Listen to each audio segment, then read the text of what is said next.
Assalamualaikum warahmatullahi wabarakatuh. Perkenalkan, kami dari kelompok 10 terdiri dari Nur Afifah H141802, Ayu Lestari H141839, Alivia Nur Fauzan H141873, dan Ayu Yustika H141880 akan mempresentasikan makalah kami mengenai rent seeking dan praktek korupsi di kalangan elit politik dan birokrasi dengan studi kasus BUMD PT Banten Global Development. Adapun outline dari makalah kami adalah pendahuluan, konsepsi teori, pembahasan, serta diakhiri dengan kesimpulan dan saran. Untuk selanjutnya akan dilanjutkan oleh rekan saya, Nur Afifah. Dipersilahkan. Baik, terima kasih. Sebelumnya kita tahu bahwa keterlibatan dunia usaha dalam aktivitas pembangunan dan pelayanan publik tidak bisa dihindari dan dipisahkan oleh negara. Pada teori ekonomi politik, oleh Kaporaso dan Levin, terdapat hubungan timbal balik antara kegiatan ekonomi dan kepentingan politik. Namun, berbeda halnya dengan pandangan teori klasik yang menyatakan bahwa kegiatan ekonomi bebas mengatur dirinya sendiri dan tidak ada campur tangan dari pihak apapun, termasuk pemerintah. Sehingga terjadi gejala konspirasi antara pengusaha dan penguasa di dalam kajian ekonomi politik yang menjadi dasar asumsi perilaku perburuan rente atau rent seeking. Next. Praktek rent seeking menyebar di hampir semua cabang kekuasaan yang menciptakan berbagai manipulasi di kalangan politisi dan birokrasi untuk dimanfaatkan sumber daya publiknya. Berbagai aspek politik dan birokrasi dapat dijadikan sasaran praktek rent seeking, termasuk dalam pengelolaan badan usaha milik daerah atau BUMD. BUMD ini dijadikan sebagai instrumen untuk memperoleh keuntungan material secara ilegal oleh segelintir elit yang berkepentingan. Next. Studi mengenai praktek rent seeking oleh kalangan elit penguasa dan birokrasi telah banyak dikaji. Salah satunya yaitu studi Mahpudin dan Aziz tahun 2021 yang mengungkap bahwa praktek rent seeking dan korupsi dalam kasus BUMD PT Banten Global Development atau BGD telah teridentifikasi sejak awal pendirian. Terjadi persekongkolan antara PT BGD dan anggota DPRD Banten dalam memanipulasi kebijakan terkait penyertaan modal kepada PT BGD yang bersumber dari APBD Banten. Hal ini berimplikasi pada PT BGD, seperti PT yang selalu merugi, banyak dana yang keberadaannya tidak jelas, terjadi berbagai kasus korupsi dan kerugian keuangan negara. Studi selanjutnya yaitu Widanarto tahun 2017 yang menyoroti praktek rent seeking di kalangan politisi dan birokrasi Indonesia. Praktek rent seeking ini melekat pada sistem politik demokrasi yang lemah. Budaya korupsi terjadi di kalangan politisi yang berkolaborasi dengan pengusaha dalam upaya menyiasati kebijakan publik untuk melayani kepentingan segelintir elit pemegang kekuasaan yang dapat meraup uang negara secara ilegal. Demikian, selanjutnya akan dibahas oleh Alivia. Baik, sebelum kita membahas lebih lanjut mengenai kasus PT Banten Global Development, alangkah baiknya kita sama-sama memahami landasan teori apa yang dimaksud dengan ekonomi politik, ekonomi klasik, dan juga teori rent seeking. Yang pertama adalah teori ekonomi politik. Ekonomi politik ini dimaknai sebagai teori yang membahas antara politik dengan kegiatan ekonomi tentunya, baik itu aspek, proses, institusi, dan kegiatan-kegiatan ekonomi seperti produksi, investasi, pembentukan harga, perdagangan, konsumsi, dan lain sebagainya. Nah, hal itu disampaikan oleh Kaporaso, Levin, dan J. Robinson. Kemudian, apakah itu teori klasik? Teori klasik ini merupakan pendekatan pertama yang menyatakan bahwa pasar bebas itu dapat mengelola dirinya sendiri tanpa ada campur tangan dari pihak manapun. Nah, teori klasik ini juga menjadi aliran pertama yang memandang perekonomian sebagai sesuatu yang terpisah dari politik. Nah, salah satu contoh studi kasus yang kami ambil adalah mengenai rent seeking. Nah, dalam teori klasik, rent seeking itu dimaknai sebagai hal yang netral karena rent di sini diartikan sebagai sewa yang merupakan salah satu kegiatan bisnis. Sementara dalam ekonomi politik, rent seeking ini dimaknai sebagai hal yang negatif karena dianggap merugikan publik. Ada yang namanya supernormal profit yang akan diterima oleh para rent seeker dan ada transfer kesejahteraan dari masyarakat. Kemudian, apakah ada hubungannya antara rent seeking dengan budaya korupsi? Nah, tentu praktik rent seeking ini erat kaitannya dengan korupsi karena di rent seeking itu rentan adanya penyalahgunaan jabatan yang akhirnya menjadi salah satu modus korupsi.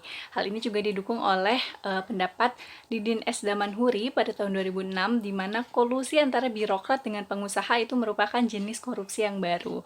Nah, didukung juga dengan hasil survei yang dilakukan oleh Transparansi Internasional pada tahun 2020 di mana CPI Indonesia ini menginjak skor 37 dan ditempatkan pada posisi 102 dari total 180 negara.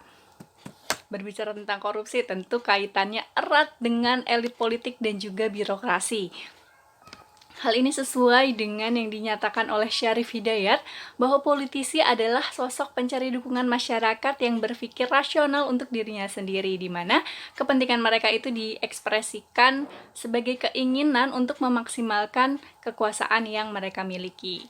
Nah, kemudian bagaimana di level pemerintah daerah, mengingat kita di Indonesia ini menerapkan otonomi daerah. Nah, di level pemerintahan daerah ini, seperti yang dijelaskan oleh Hall tahun 2012, tindakan perburuan rente atau rent seeking erat kaitannya dengan pelayanan publik, di mana praktik koruptif telah merongrong pelayanan publik dan memindahkan anggaran negara ke tangan politisi yang melakukan rent seeking ini. Nah, hal ini juga sejalan dengan kasus yang diteliti oleh kelompok kami, yaitu PT Banten Global Development, yang akan dijelaskan lebih lanjut oleh rekan saya, Ayu Yustika. Pembahasan yang pertama yaitu proses rent seeking pada Badan Usaha Milik Daerah PT Banten Global Development. Pembentukan PT Banten Global Development sejak pertama sudah dikatakan cacat hukum dikarenakan didirikan langsung oleh pemerintah Provinsi Banten melalui keputusan gubernur. Hal tersebut bertentangan dengan Undang-Undang Nomor 54 Tahun 1962 tentang Perusahaan Daerah yang mengatur bahwa perusahaan daerah didirikan melalui Perda. Oleh sebab itu, pemerintah Provinsi Banten dan DPRD mengeluarkan Peraturan Daerah Nomor 7 Tahun 2009. Melalui Perda ini pula, status BGD berubah dari perusahaan daerah menjadi perseroan terbatas. Sampai tahun 2015, PT BGD telah memiliki 9 anak perusahaan dan 9 kerjasama operasional. Tetapi, data jumlah anak perusahaan dan KSO di PT BGD ini sering mengalami perubahan yang sangat dinamis, di mana setiap tahun dapat mengalami penambahan atau penurunan sesuai dengan polemik yang terjadi. Praktik rent seeking pada PT BGD dapat dilihat dari kerugian dan ketidakjelasan anggaran yang dimiliki oleh PT BGD seperti pada tabel yang tertera di bawah ini. Selama 6 tahun, pemerintah Provinsi Banten memberikan modal kepada PT BGD sesuai dengan dasar hukum yang berlaku. Tetapi pada tahun 2010 dan 2011, pemerintah Provinsi Banten memberikan modal kepada PT BGD tanpa adanya payung hukum yang legal. Hal tersebut telah melanggar aturan tata kelola keuangan berdasarkan peraturan pemerintah nomor 58 tahun 2005 tentang pengelolaan keuangan daerah yang menyebutkan bahwa penyertaan modal daerah dapat direalisasikan apabila telah ditetapkan dalam sebuah perda. Dugaan praktik rent seeking juga diperkuat dengan adanya pemeriksaan dari BPK pada tahun 2012 yang menunjukkan hilangnya sejumlah uang APBD Banten di PT BGD sebesar 4,6 miliar tanpa ada keterangan yang jelas. Berbagai persoalan di PT BGD terus menjadi sorotan publik, terlebih dengan adanya pembentukan Bank Banten sebagai anak perusahaan dari PT BGD. Alasan pembentukan Bank Banten diharapkan dapat membantu perekonomian daerah dan mampu memberikan kontribusi terhadap pendapatan asli daerah Banten yang digunakan untuk menopang pembangunan dan kesejahteraan masyarakat Banten. Tetapi pada kenyataannya pembentukan Bank Banten hanya bisa membebani APBD Banten. Selanjutnya yaitu pihak pemerintah Provinsi Banten dan PT BGD bersepakat untuk mengakuisisi Bank Pundi menjadi Bank Banten. Tetapi hal tersebut juga menuai banyak kritik dari publik. Menurut aktivis Persatuan Orang Banten atau PUB, akuisisi tidak layak dilakukan karena Bank Pundi sudah diambang kehancuran dikarenakan kredit macet dan manajemen tata kelola perusahaan yang buruk. Selanjutnya yaitu memanipulasi kebijakan terkait proses pengesahan dana APBD Banten kepada PT BGD untuk pembentukan Bank Banten. Jadi rencananya pendirian Bank Banten itu akan diresmikan pada tahun 2016 mengingat perda yang diperlukan sebagai dasar hukum pembentukan Bank Banten sudah disahkan pada penghujung tahun 2015. Tetapi tidak lama setelah perda ini disahkan, KPK berhasil melakukan operasi tangkap tangan terhadap Direktur PT BGD dan 2 orang anggota DPRD Banten yaitu SM Hartono dan Tri Satya Santosa.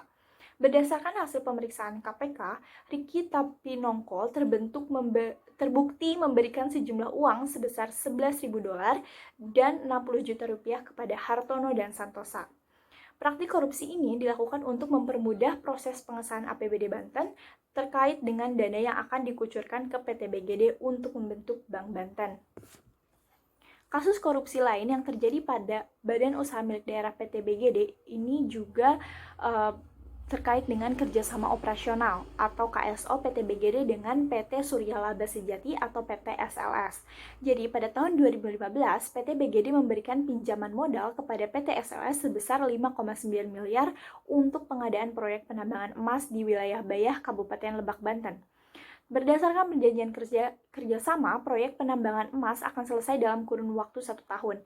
Namun, sampai tahun 2016, proyek tersebut tidak pernah ada alias selanjutnya, yaitu keterkaitan kasus PT BUMD dengan teori ekonomi klasik. Adam Smith telah mengembangkan model yang bertujuan untuk mewujudkan kesejahteraan bersama yang disebut dengan kebebasan alamiah. Para ekonom menyebutnya sebagai teori ekonomi klasik. Menurut Smith, pemerintah tidak perlu melakukan intervensi terhadap jalannya sebuah perekonomian, karena akan ada sebuah kekuatan atau invisible hand yang akan mengatur sebuah perekonomian berjalan dengan lancar dan sehat. Pendekatan klasik juga menyatakan bahwa pasar memiliki kemampuan untuk mengelola dirinya sendiri dalam artian kuat atau strong sense, di mana pandangan seperti ini seringkali dijadikan dasar untuk melaksanakan kebijakan pasar bebas. Yang tidak kalah pentingnya untuk dikemukakan adalah bahwa para teoritis klasik ini adalah yang pertama kalinya memandang perekonomian sebagai sebuah sistem yang secara prinsip terpisah dari politik dan rumah tangga. Dalam teori ekonomi klasik, konsep rent seeking tidak dinilai secara negatif sebagai kegiatan ekonomi yang dapat menimbulkan kerugian bagi pihak lain. Bahkan, perilaku rent seeking dapat dinilai positif karena dapat memacu kegiatan ekonomi secara simultan, seperti halnya seseorang yang ingin mendapatkan laba maupun upah. Selanjutnya yaitu keterkaitan kasus PT BUMD dengan teori ekonomi politik. Dalam literatur ekonomi politik, konsep rent seeking dianggap sebagai perilaku yang negatif. Asumsi yang dibangun dalam teori ekonomi politik adalah bahwa setiap kelompok kepentingan berupaya untuk mendapatkan keuntungan sebesar-besarnya dengan upaya yang sekecil-kecilnya. Pada titik inilah, seluruh sumber daya yang dimiliki seperti lobby akan ditempuh demi mencapai tujuan tersebut. Menurut Capurraso dan Levin, pendekatan-pendekatan ekonomi terhadap politik hanya dibatasi oleh 3 pendekatan saja, yaitu teori pendekatan pilihan publik, analisis ekonomi terhadap kebijakan, dan analisis ekonomi terhadap institusi. Teori pilihan publik sendiri merupakan sebuah metode yang menggabungkan pilihan individu dengan fungsi kesejahteraan sosial dan pilihan publik. Dalam bagian ini, Capurraso dan Levin mengasumsikan bahwa pilihan-pilihan individu itu sudah selesai digabungkan atau diagregasikan dan telah diketahui oleh para pembuat keputusan, sehingga dapat dipilih alternatif kebijakan yang dapat memaksimalkan kepuasan dari mereka yang terpengaruh oleh kebijakan itu, dan bukan sekedar memuaskan para pembuat kebijakan. Sedangkan analisis ekonomi terhadap institusi yaitu memfokuskan pada cara-cara bagaimana institusi bisa memupuk perilaku instrumental untuk mencapai tujuan tertentu yang kooperatif, mengurangi atau menambah biaya transaksi, dan memberikan landasan organisasional bagi produksi dan pertukaran. Fokusnya adalah pada sekian penjelasan dari saya, selanjutnya akan dijelaskan oleh Ayu Lestari. Baik, selanjutnya untuk kaitan kasus BUMD PT BGD terhadap teori ekonomi politik.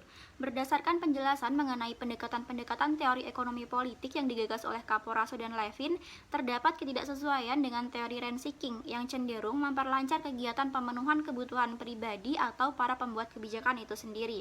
Tidak hanya itu, hasil akhir dari para pembuat kebijakan juga hanya dapat memuaskan para elit politik dan birokrat saja. Aktivitas rent seeking ini dinilai negatif karena aktivitas lobby pada rent seeking berakibat pada pengambilan keputusan secara lambat dan ekonomi tidak merespons secara cepat dan tepat terhadap perubahan dan perkembangan yang terjadi.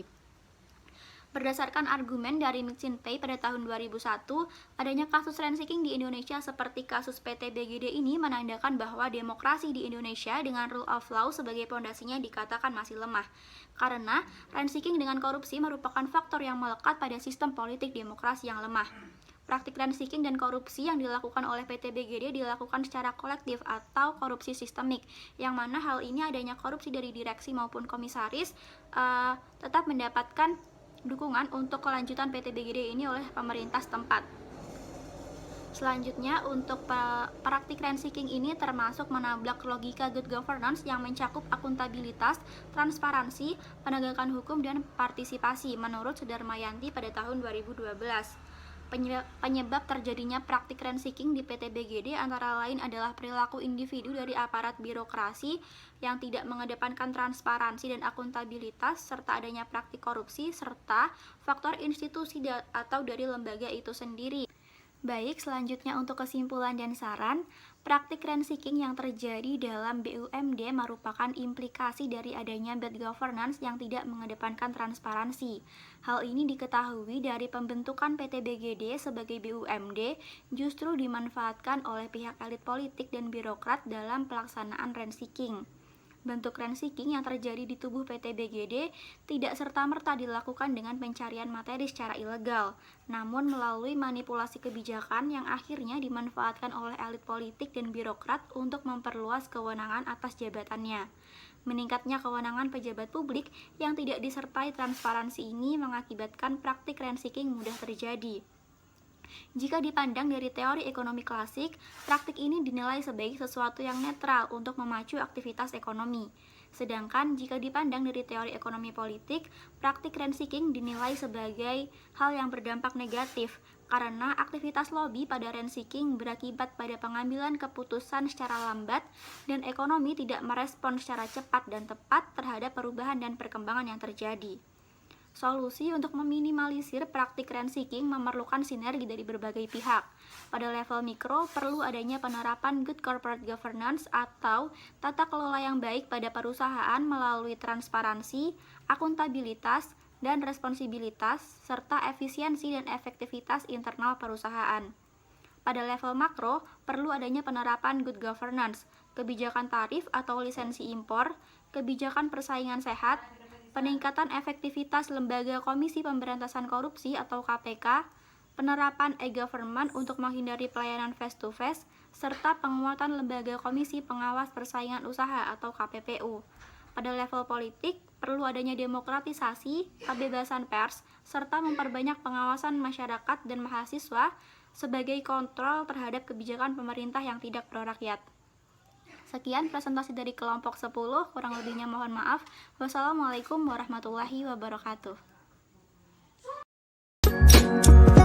What is rent seeking and corruption? Rent seeking is increasing a company's income without actually offering any additional value. It usually happens with the assistance of the government, whether it's regulations of tariffs or direct or indirect subsidies. It can make it much harder and more expensive for a newcomer to enter the industry, so they don't have to compete. It can allow them to raise their prices without have to make a better product. It can increase their money flow without welling anything to get it. Corruption of one sort or another is usually associated with it, but often not a direct payment of money. It can go to a campaign fund.